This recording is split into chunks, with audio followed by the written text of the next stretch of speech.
Hello everyone, welcome back to my channel. आज मैं उसान love का एपिसोड 8 को एक्सप्लेन करने वाली हूँ। एपिसोड के स्टार्ट में हम देखते हैं कि हैंग यहाँ सबको बता देता है कि वो और मो डेट कर रहे हैं। इस पर टेन हैंग से पूछता है कि ये सब तुम ऑफिस में क्यों बता रहे हो, इससे हमारी रेपुटेशन खराब होगी। इस पर म्यू कहती है कि मैं जानती थी कि तुम दोनों डेट कर रहे हो। यहाँ हैंग भी बोलता है कि हाँ, हम दोनों डेट कर रहे हैं।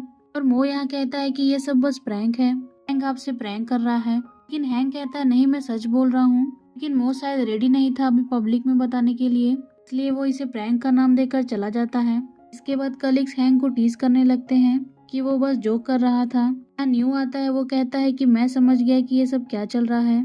तुम जरूर मो को लाइक करते होगे, लेकिन उसने रिजेक्ट कर दिया तुम्हें, इसलिए तुमने ये सब किया। अभी वहाँ बॉस आते हैं, वो भी काफी सैड थे ये न्यूज सुनकर। वो हैंग को सैड लुक देते हुए चले जाते हैं वहाँ से। लेकिन हैंग सबको बता रहा था कि मैं सच बोल रहा हूँ, मेरी बात का बिलीव करो, मैं और मो डेट कर रहे हैं। और अब कलीग्स उसकी बातों पर बिलीव नहीं करते। नेक्स्ट सीन में हम देखते हैं जब हैंग मो घर आते हैं तो हैंग मो से बोलता है कि तुमने वो सब क्यों बोला। पर मो कहता है कि ऐसा नहीं है कि मैं सबको बताना नहीं चाहता अपने रिलेशन के बारे में, पर तुमको मुझसे सबसे पहले पूछना चाहिए था, तब जाकर ये बात सभी को बतानी चाहिए थी। इस पर हैंग अपनी गलती समझता है, कहता है कि मुझे तुमसे पहले पूछ लेना चाहिए था, मैं तो चाहता था कि तुम हमारे रिलेशन को लेकर बस सिक्योर हो जाओ। मो भी यहाँ स्माइल करते हुए कहता है मैं इस रिलेशनशिप को लेकर काफी सिक्योर हूँ। इस पर हैंग मो को किस करने जाता है।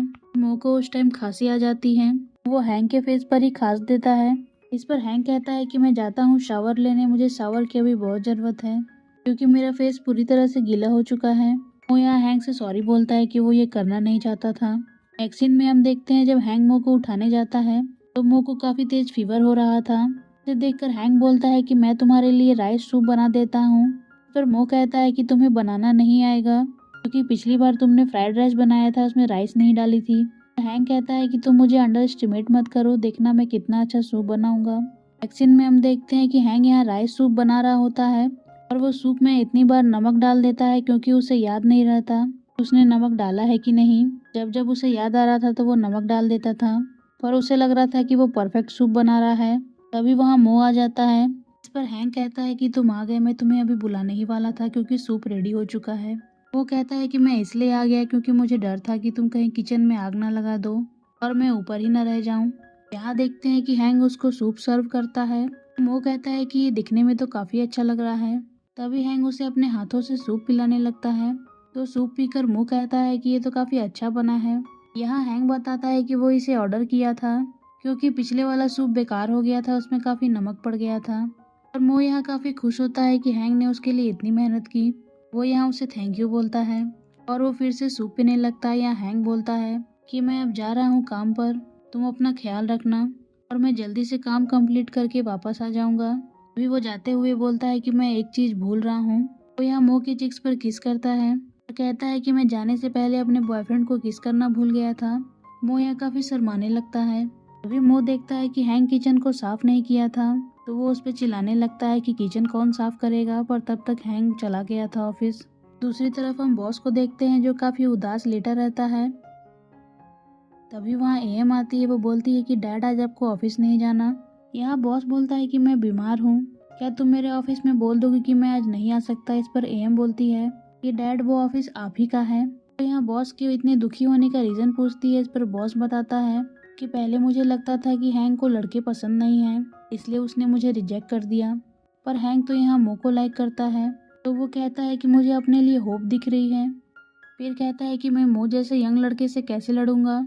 इस पर एम कहती है कि मेरे डैड कितने हैंडसम हैं और उनके पास भी क्या चीज़ की कमी है, आप तो तुरंत हैंग का दिल जीत सकते हैं। तो यहाँ बॉस को मोटिवेट करने की कोशिश करती है। इस पर बॉस कहते हैं क्या तुमने हैंग को अप्रूव कर दिया है। इस पर एम कहती है नहीं, मैंने उसे अप्रूव नहीं किया है, लेकिन मैं नहीं चाहती कि आप उससे हारें, इसलिए आपको ये लड़ाई लड़नी होगी और मो को हराना होगा, क्योंकि वो कहती है कि मेरे डैड से बेटर कोई नहीं है। यहाँ बॉस को उठाती है और शावर लेने के लिए भेजती है। अभी नेक्स्ट सीन में हम बॉस को देखते हैं जो ऑफिस आ चुका था। वो यहाँ अपने फेस को देखकर कहता है कि मैं तो बिल्कुल भी ओल्ड नहीं दिखता, आज भी मेरा स्टाइल कितना अच्छा है, मेरा कैरियर भी कितना अच्छा चल रहा है, मैं आसानी से मो को हरा सकता हूँ। फिर वहाँ टेन और हैंग आते हैं, बॉस को बताते हैं कि आज मो नहीं आएगा काम पर क्योंकि वो बीमार है। इसलिए टेन यहाँ कहता है कि मैं मो की क्लाइंट को हैंग को दे रहा हूँ। बॉस यहाँ कहते हैं कि मुझे कोई प्रॉब्लम नहीं है, और यहाँ टेन बताता है लेकिन यहाँ एक प्रॉब्लम है, जो हैंक के क्लाइंट को घर चाहिए वो एक हाउंटेड हाउस है। सुनकर हैंक काफी शौक में आ जाता है। यहाँ टेन बताता है कि कोई भी उस घर में एक रात से ज्यादा नहीं रह पाता, इसलिए क्लाइंट चाहता है कि पहले हम वहाँ ओवरनाइट स्टे करें, तब जाके वो घर खरीदेंगे। यहाँ हैंक डरा हुआ रहता है और कहता है कि इसके लिए हमें क्यों जाना होगा, क्यों ना हम किसी और को हायर कर लें। और यहाँ बॉस बोलते हैं कि इसमें डरने की क्या बात है, मैं चलूंगा तुम्हारे साथ, ये घोस्ट कुछ नहीं होता, ये बस मन का वहम होता है। नेक्स्ट सीन में हम देखते हैं बॉस यहाँ एम से कह रहा था, मैंने बोल तो दिया है लेकिन मुझे बहुत डर लग रहा है। दूसरी तरफ हैंक भी मो को ये बात बताता है कि उसे एक रात रहना पड़ेगा उस हाउस में, और मो यहाँ कहता है ये सब बॉस का प्लान है, तुम्हारे साथ टाइम स्पेंड करना चाहते हैं। पर हैंक कहता है कि तुम ज्यादा सोच रहे हो, बॉस तो अब मेरे से मूव ऑन कर चुके हैं। पर मो कहता है कि ये तुम कैसे कह सकते हो, हम थोड़ी जानते हैं कि उनके मन में क्या चल रहा है। वो यहाँ देखता है कि हैंक अपना बैग को पैक कर रहा था, फिर वो कहता है कि मैं भी देखूं तुम एक रात के लिए वहाँ क्या क्या ले जा रहे हो। वो यहाँ देखता है कि हैंक परफ्यूम और काफी पतले कपड़े ले जा रहा था, तो वो कहता है क्या तुम ये सब पहनकर बॉस को सेड्यूस करने वाले हो। पर हैंक कहता है कि मैं ये सब रात में हमेशा तो पहनता हूँ। अभी मो यहाँ अपना टी शर्ट देखता है हैंक की बैग में। हैंक कहता है कि ये मैंने गलती से रख लिया है। इस पर मो कहता है कि तुम यही टी शर्ट पहनोगे वहाँ रात में, और उनको जरूर बताना है कि ये मो की टी शर्ट है। यहाँ हैंक कहता है कि ठीक है, लेकिन तुम परेशान मत हो, मैं बस उस घर को टेस्ट करने जा रहा हूँ कि उस घर में कोई प्रॉब्लम है कि नहीं। और ऐसा नहीं है कि मैं डेट पे जा रहा हूँ बॉस के साथ, इसलिए तुम ओवर थिंक मत करो। यहाँ मो कहता है कि तुम चुप रहो और अपने सीट पर बैठ जाओ, मुझे देखने दो कि तुम और क्या क्या ले जा रहे हो।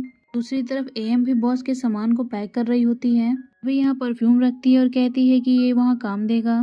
नाइट ड्रेस के लिए वो एक पतली सी टी शर्ट रखती है और कहती है कि आपको यही पहनना है ताकि इससे आपकी बॉडी दिखे। ये सुनकर बॉस कहते हैं कि तुम इतनी छोटी हो, ये सब बातें मत करो।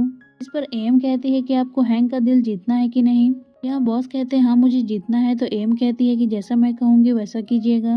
वो यहाँ बॉस को एक वायरलेस ईयरफोन देती है जिससे वो उनकी हेल्प करेगी कि उन्हें वहाँ क्या करना है। लेकिन बॉस भी यहाँ काफी डरे होते हैं हॉन्टेड हाउस में जाने के लिए। इस पर एम कहती है अभी आपको सिर्फ हैंक की चिंता करनी चाहिए।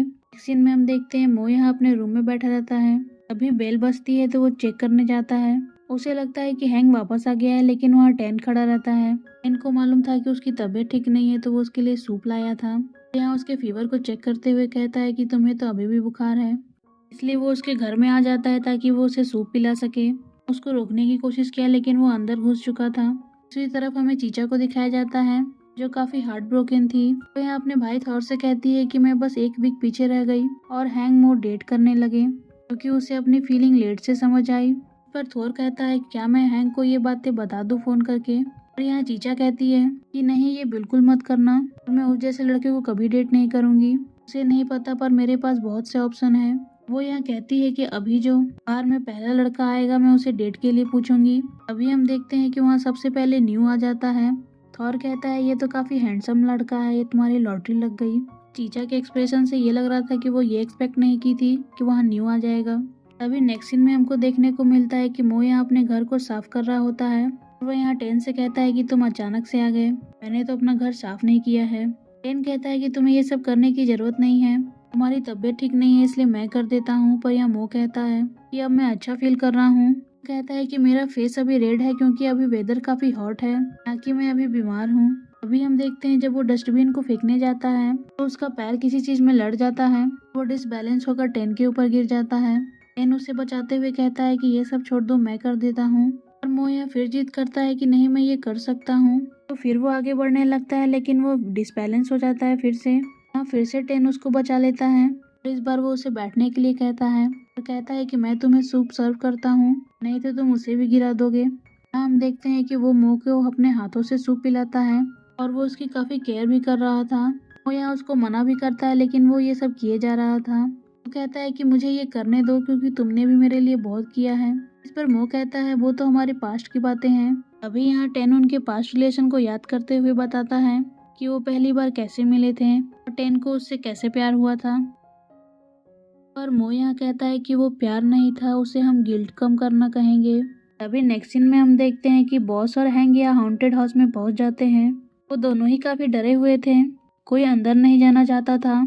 यहाँ एम बॉस से ईयरफोन पे बात करके कहती है कि उन्हें डरने की कोई जरूरत नहीं है, ये घोस्ट कुछ नहीं होता। और यही आपका चांस है ताकि आप हैंक को दिखा सके कि आप कितने ब्रेव हैं। ये सुनकर बॉस भी कहते हैं कि हैंक हमें अंदर चलना चाहिए, तुम डर क्यों रहे हो। नेक्स्ट सीन में हम देखते हैं कि वो लोग अंदर चले जाते हैं और अंदर आते हुए उन्हें और डर लगने लगता है। वो कहते हैं कि यहाँ की वाइब काफी अलग है। अभी वहाँ अचानक से लाइट भी कटने लगती है, पर बॉस कहते हैं कि ये घर काफी पुराना है, इसलिए शायद मेंटेनेंस नहीं हुई है। दोनों ही डरे रहते हैं। तभी हैंक का फोन बजने लगता है जोर से। बॉस कहते हैं कि तुमने ऐसी रिंगटोन क्यों रखी है। हैंक को मो का कॉल आता है जो उससे हालचाल ले रहा था। फिर से कुछ आवाज आती है। इस पर बॉस कहते हैं मैंने तुम्हें कहा है ना कि तुम फोन साइलेंट में कर दो। इस पर हैंक कहता है कि मैंने तो पहले ही कर दिया है। बॉस कहते हैं तो ये आवाजें कहाँ से आ रही हैं। अभी वो लोग सामने देखते हैं तो एक म्यूजिकल बॉक्स से आवाज आ रही थी। वो लोग काफी डरने लगते हैं। हैंक कहता है कि बॉस हमें घर चलना चाहिए। बॉस भी कहते हैं कि तुम सही कह रहे हो। तभी एम कहती है कि डैड आप डरना नहीं। वो यहाँ उसे कुछ रिपीट करने के लिए कहती है। बॉस भी वही चीज रिपीट करता है तो वहाँ पर म्यूजिक रखा बंद हो जाता है अपने आप। इस पर हैंक कहता है कि बॉस आप तो काफी कूल हैं, आपने जो भी कहा इससे म्यूजिक बंद हो गई। देखकर बॉस भी स्माइल करते हैं और कहते हैं देखा मैंने जो किया। वो कहते हैं कि चलो हम अपना सामान ऊपर रख देते हैं। तभी नेक्स्ट सीन में हम चीचा और न्यू को देखते हैं। जहाँ न्यू चीचा से बोलता है कि तुम कितनी देर बाद मुझसे ये पूछोगी कि तुम मुझे डेट करना चाहती हो। इस पर चीचा कहती है कि तुम ये बियर पियो और यहाँ से चले जाओ। यह न्यू कहता है कि मुझे पता है तुम अभी हार्ट ब्रोकन हो और मैं यहाँ इसीलिए आया हूँ ताकि मैं तुम्हारी बातें सुन सकूँ। तुम्हें जो भी कुछ कहना है तुम मुझसे कह सकती हो, मैं तुम्हें बिल्कुल जवाब नहीं दूंगा। ये सुनकर चीचा उससे अपने सारे दिल की बात बताती है, लेकिन उसके बताने का स्टाइल अलग था। वो न्यू के हाथों पर मारने लगती है क्योंकि वो सारा गुस्सा हैंक का उसी पर उतारती है और कहती है हैंक तुम मेरा वेट नहीं कर सकते थे। इस पर न्यू कहता है कि अब मेरे हाथों में दर्द होने लगा है। वहाँ खड़ा थॉर बोलता है अगर तुम्हें मेरी बहन को गर्लफ्रेंड बनाना है तो तुम्हें ये सब सहना पड़ेगा। न्यू हंसकर बोलता है कि मैं ये सहने के लिए तैयार हूँ। नेक्स्ट सीन में हम बॉस और हैंक को देखते हैं। बॉस यहाँ पतली सी टी शर्ट पहना रहता है और अपने बेड को ठीक कर रहा था क्योंकि उसे लग रहा था कि हैंक भी यहीं सोने आएगा। पर हैंक जब बाथरूम से आता है तो वो देखता है कि बॉस तो काफी पतली टी शर्ट पहने हैं। वो उनसे कहता है कि आपको ठंड लग जाएगी बॉस। यहाँ बॉस कहते हैं कि ये तुमने क्या पहन लिया है। हैंक बताता है कि ये मो की टी शर्ट है, उसने मेरे लिए चूज किया है। यहाँ बॉस मन में कहते हैं कि मेरा प्लान तो फेल हो रहा है, लेकिन एम यहाँ बोलती है कि डैड तुम हार मत मानना। वो यहाँ कहती है कि अब चेकमेट की बारी आ गई है। तो बॉस यहाँ हैंक को अपने पास सोने के लिए कहता है, पर हैंक यहाँ जल्दी से जाकर सोफा पर सो जाता है। वो कहता है कि उसकी माँ कहती है कि उसे बॉस के सेम बेड पर नहीं सोना चाहिए, इसलिए मैं यही ठीक हूँ। बॉस का यहाँ प्लान पूरी तरह से फेल हो रहा था। वो काफी सैड हो जाता है। दूसरी तरफ हम मो को देखते हैं जिसे सपना आता है कि हैंक यहाँ बॉस को अपने साथ रहने के लिए ले आता है। वो ये सारी चीजें सोच रहा था क्योंकि अभी बॉस और हैंक साथ में थे, पर तभी वो अपने ड्रीम से उठता है तो देखता है कि उसके घर में अभी भी टेन था। वो यहाँ उससे कहता है कि तुम अभी तक गए नहीं। यहाँ टेन बताता है कि मैं जाने ही वाला था, लेकिन मैंने देखा कि तुम्हारा घर कितना गंदा है और मुझे नहीं लगता कि हैंक इसमें साफ सफाई में मदद भी करता होगा तुम्हारी। वो यहाँ कहता है कि हैंक कभी कभी साफ करता है, ऐसा नहीं है। और टेन कहता है कि यहाँ उसके सारे सामान बिखरे पड़े हैं। वो यहाँ उसके घर को साफ करने लगता है। नेक्स्ट सीन में हम देखते हैं जब बॉस और हैंक सो रहे होते हैं तभी वहाँ सामने रखा हुआ टीवी अपने आप ऑन हो जाता है। वो लोग काफी डर जाते हैं कि उन दोनों में से किसी ने नहीं खोला तो टीवी कैसे ऑन हो गया। इस पर हैंक उठकर रिमोट से बंद करता है। यहाँ बॉस भी अपने बेटी से कांटेक्ट करने की कोशिश करते हैं कि उन्हें अब डर लग रहा था। और हम यहाँ देखते हैं एम तो सो गई होती है। हैंक यहाँ रिमोट से टीवी बंद करता है लेकिन टीवी फिर ऑन हो जाता है। वो लोग और डरने लगते हैं। अभी हैंक कहता है कि मैं केबल निकाल देता हूँ, पर जब वो केबल निकालने जाता है तो वो बॉस से कहता है कि बॉस ये तो केबल पहले से निकला हुआ है। वो लोग घबरा के बेड पर बैठ जाते हैं। तभी यहाँ बॉस बोलते हैं कि जो भी घोस्ट है वो हमारे सामने आए, हमें ऐसे बेवकूफ ना बनाए। बॉस की ये बोलते ही टीवी बंद हो जाता है अपने आप। पर हैंक कहता है बॉस आप तो काफी ब्रेव हैं, आपके ये कहने से तुरंत टीवी बंद हो गया। पर यहाँ हैंक देखता है कि बॉस में घोस्ट आ गया था। वो काफी डरने लगता है। वो हेल्प मांगने की कोशिश करता है लेकिन वहाँ कोई नहीं रहता। यहाँ हैंक घोस्ट से कहता है कि तुम मेरे बॉस नहीं हो तो तुम कौन हो। यहाँ घोस्ट बताता है कि मैं इस घर का मालिक हूँ। इस पर हैंक कहता है कि ये प्रॉपर्टी तो बैंक की है अब। इस पर घोस्ट बोलता है मैं नहीं जानता, मैंने अपने ड्राइवर से प्यार किया था पर वो मेड से प्यार करता था और इसी हार्ट ब्रोकन में मेरी मौत हो गई। हैंग ये स्टोरी सुनता है तो कहता है ये स्टोरी काफी सिमिलर लग रही है। यहाँ घोस्ट से कहता है तो तुम्हें क्या चाहिए? मैं तुम्हारे इस घर के लिए रेंट रखवाना चाहता हूँ। इस पर घोस्ट कहता है कि मुझे पैसे नहीं चाहिए। कहता है कि मैं चाहता हूँ तुम मेरे लिए कुछ करो। हैंग कहता है तो तुम क्या चाहते हो? यहाँ घोस्ट कहता है कि मैं तुम्हें किस करना चाहता हूँ। मैं ये जानना चाहता हूँ कि एम्प्लॉय को किस करना कैसा लगता है, और अगर तुम ये कर दोगे तो मैं इस घर को छोड़ दूंगा। यहाँ हैंग कहता है कि और कोई रास्ता नहीं है, तुम मुझसे कुछ और मांग सकते हो और मैं बॉस को बचाने के लिए अपनी सेक्रीफाइस कर सकता हूँ, क्योंकि मैं आज जो भी हूँ बॉस की वजह से हूँ। और यहाँ घोस्ट कहता है कि इस बॉडी का ओनर भी तुम्हें लाइक करता है, मुझे लगता है कि वो भी यही चाहता होगा। दूसरी तरफ हम मुंह को देखते हैं जो हैंग को कॉल करता है, लेकिन हैंग उस टाइम उठा नहीं रहा था। फिर टैन पीछे से बोलता है जरूर बॉस और हैंग कुछ कर रहे होंगे अभी। इस पर मो कहता है कि तुम अभी तक गए नहीं। यहाँ टैन कहता है कि मैं जाने ही वाला था, लेकिन मैंने देखा कि तुम्हारा ये पंखा खराब हो चुका है तो मैं इसे बनाने लग गया। यहाँ मो कहता है कि तुम्हें ये सब करने की जरूरत नहीं है। टैन कहता है कि मुझे पता है कि तुम परेशान हो कि बॉस और हैंग अभी साथ में होंगे, और मैं ये भी जानता हूँ कि तुम हैंग को डेट कर रहे हो। इस पर मो कहता है कि जब तुम ये बात जानते थे तो यहाँ क्यों आए? टैन यहाँ कहता है कि मैं तुम्हारे लिए वरीड हूँ। वो कहता है कि हैंग वैसा लड़का नहीं है, वो तो तुम्हें अपनी फैमिली से भी नहीं मिलाया होगा। मुझे देखो, मैं तो तुम्हें अपने फैमिली से मिलाया था। यहाँ मो हैंग का सपोर्ट करते हुए कहता है कि वो जैसा भी है मैं उसके साथ खुश हूँ।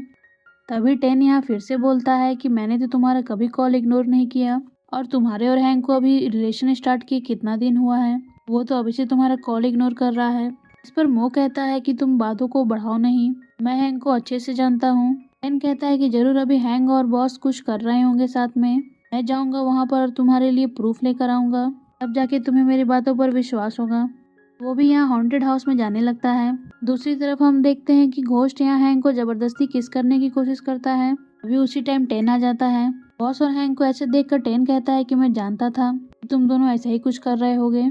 वो कहता है कि मो तुम पर इतना ट्रस्ट करता है और तुम उसके साथ ये सब कर रहे हो। वो यहाँ बॉस को भी सुनाने लगता है। अभी जो घोस्ट रहता है वो हैंग को छोड़कर टैन को किस कर लेता है, और किस करते ही वो कहता है कि मेरा ड्रीम पूरा हो गया। फाइनली मुझे मालूम चल गया कि अपने एम्प्लॉय को किस करना कैसा लगता है। यहाँ हम देखते हैं कि बॉस अब नॉर्मल हो जाते हैं क्योंकि घोस्ट उनमें से चला जाता है। यहाँ हैंग और टैन काफी शॉक थे देखकर। जब यहाँ बॉस को होश आता है तो वो पूछते हैं कि टैन तुम यहाँ क्या कर रहे हो। यहाँ हैंग बताता है कि बॉस ये सुनने में विश्वास नहीं होगा, लेकिन आपको घोस्ट ने पोजेस कर लिया था, पर अब सब ठीक हो चुका है, इसलिए अब हम इस बारे में भूल जाते हैं। और यहाँ बॉस कहते हैं लेकिन मेरे लिप्स क्यों दर्द कर रहे हैं। अभी नेक्स्ट सीन में हम देखते हैं हम मो सो रहा होता है। अभी हैंग आकर उसे जगाता है और उसे सूप पीने के लिए देता है। वो यहाँ हैंग को देखता है तो कहता है क्या तुम इस बार सच में हो? यहाँ हैंग बोलता है कि हाँ मैं वापस आ गया। इस पर मो उससे कंप्लेन करता है और कहता है कि कल तुमने मेरा फोन क्यों नहीं उठाया था, मैंने तुमसे कहा था ना कि साइलेंट में मत रखना। तो यहाँ हैंग पर शक करने लगता है। अभी हैंग मो को जल्दी से किस कर लेता है। इसके बाद हम देखते हैं कि दोनों शर्माने लगते हैं। यह मो से कहता है कि तुम जैसा सोच रहे हो वैसा कुछ भी नहीं हुआ था। मो यहाँ कहता है मैं जानता हूँ, लेकिन तुम्हें ये नहीं करना चाहिए था। वो काफी शर्माने लगता है। तभी हैंग उसको सूप पीने के लिए देता है, पर वो देखता है कि घर काफी क्लीन था। तो वो मो से कहता है कि ये तुमने तो नहीं किया होगा क्योंकि तुम्हारा तबीयत ठीक नहीं था। वो भी यहाँ मो पर शक कर रहा था, तो मो भी यहाँ उसको जल्दी से किस कर लेता है। इसके बाद भी वो लोग शर्माने लगते हैं। मो यहाँ कहता है कि पहले हम ये सूप पी लेते हैं, इसके बाद मैं तुम्हें सब बताऊंगा कि क्या क्या हुआ था। नेक्स्ट सीन में हम देखते हैं कि हैंग यहाँ मो के रूम में आ जाता है सोने।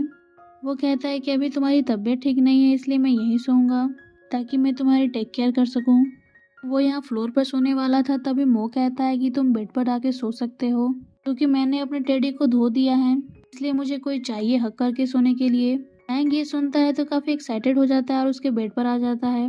मो भी यहाँ हैंग को हक कर लेता है। यहाँ हैंग कहता है कि जब तुम ठीक हो जाओगे तो हम ट्रिप पर चलेंगे और इस बार सिर्फ हम दोनों चलेंगे। यहाँ मो कहता है कि अच्छा आइडिया है। वो बताता है कि वो हैंग को पेरेंट्स से मिलवाना चाहता है उसके, पर पेरेंट्स का नाम सुनते ही हैंग डरने लगता है क्योंकि उसे डर था कि कहीं मो के पेरेंट उसे रिजेक्ट ना कर दें। इसलिए वो मो से भी कहता है कि मैं वहाँ क्या पहन के जाऊँगा, पर तब तक मो सो जाता है। वो यहाँ प्रैक्टिस करने लगता है कि वो मो के मॉम डैड को क्या बोलेगा, और यहीं पर एपिसोड 8 का एंड हो जाता है। तो फ्रेंड्स, आपको ये वीडियो कैसी लगी मुझे कमेंट में ज़रूर बताइएगा, और नेक्स्ट एपिसोड के लिए मेरे चैनल को सब्सक्राइब कर दें। Please like, comment, share and subscribe to my channel. Thank you for watching.